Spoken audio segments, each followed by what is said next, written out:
Hello friends, எல்லாருக்கும் வணக்கம்.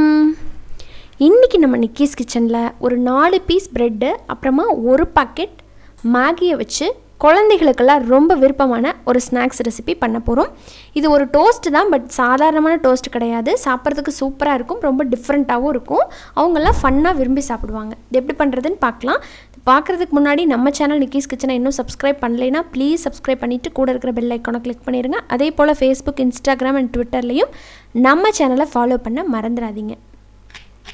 முதல்ல இந்த ரெசிபிக்கு நமக்கு ஒரு வெங்காயம் தேவைப்படுது. அதை பொடி பொடியாக நறுக்கிக்கலாம். அப்புறமா அதே மாதிரி ஒரே ஒரு தக்காளி, அதையும் நல்லா பொடி பொடியாக நறுக்கி எடுத்துக்கோங்க. கூடவே ஒரே ஒரு பச்சை மிளகா, அதையும் நறுக்கி எடுத்ததுக்கப்புறமா ஒரு பாத்திரத்தில் ஒரு டீஸ்பூன் அளவுக்கு ஆயில் போட்டுட்டு கடுகு ஒரு அரை டீஸ்பூன் போட்டு நல்லா பொரிய விடுங்க. பொரிஞ்சதுக்கப்புறமா இதில் நம்ம கட் பண்ணி வச்சுருக்கிற வெங்காயத்தை சேர்த்துடலாம். வெங்காயத்தை சேர்த்து நல்லா வதக்கி விடுங்க. வெங்காயம் ஓரளவுக்கு வதங்கினதும் இதில் கட் பண்ண பச்சை மிளகா சேர்த்துக்கலாம். கூடவே தக்காளி எல்லாத்தையும் சேர்த்து நல்லா வதக்கணும். வதக்கினதுக்கப்புறமா இதில் 1 கப் தண்ணி சேர்த்துக்கோங்க. ஒரு மேகி பாக்கெட்டுக்கு 1 கப், அதாவது 250 ml தண்ணி சேர்த்து நல்லா கொதிக்க விட்டதுக்கப்புறமா அந்த பாக்கெட்டை பிரேக் பண்ணி உள்ளே சேர்த்துருங்க. கூடவே அந்த டேஸ்ட் மேக்கரை சேர்த்து நல்லா மிக்ஸ் பண்ணி விட்டுருங்க. இது நல்லா வெந்து வரட்டும். அடுத்ததான் நம்ம இன்றைக்கி 4லேருந்து 5 ப்ரெட்டு யூஸ் பண்ண போகிறோம். அதோட ஓரங்களை எல்லாம் கட் பண்ணி வச்சுக்கோங்க.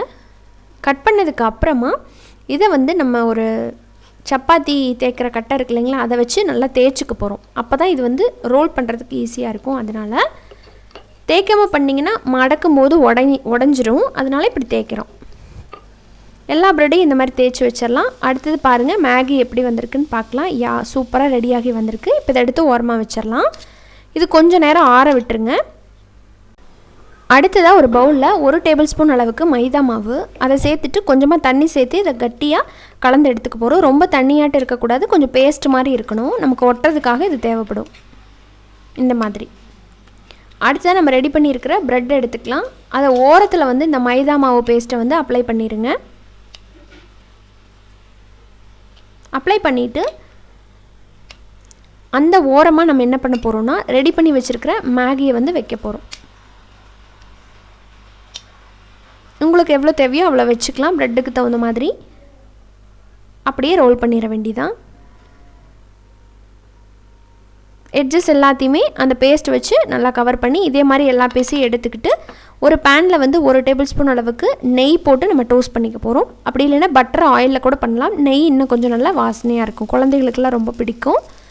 அப்படியே திருப்பி திருப்பி விடுங்க. நல்லா 2 பக்கமும் கோல்டன் ப்ரௌன் ஆகிறது வரைக்கும் டோஸ்ட் பண்ணி எடுத்துக்க வேண்டியதான்.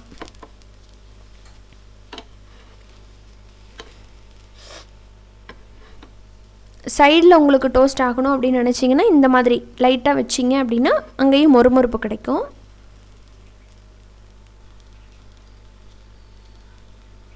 அவ்வளோதாங்க. இப்போ 2 பக்கமும் நல்லா டோஸ்ட் பண்ணி எடுத்தாச்சு. பார்க்கவே எவ்வளோ சூப்பராக இருக்குது பாருங்கள். டேஸ்ட்டும் செமையாக இருக்கும். குட்டீஸுகளுக்கெல்லாம் ரொம்ப பிடிக்கும். அவங்களுக்கு மேகி சாதாரணமாக செஞ்சு கொடுக்குறத விட இந்த மாதிரி செஞ்சு கொடுத்தீங்கன்னா இன்னும் போல் விருப்பப்பட்டு சாப்பிடுவாங்க. எப்போயாவது ஒரு டைம் செய்கிறதுனால இந்த மாதிரி டிஃப்ரெண்ட்டாக ட்ரை பண்ணிவிட்டு உங்களோட ஃபீட்பேக்கை ஷேர் பண்ண மறந்துடாதீங்க.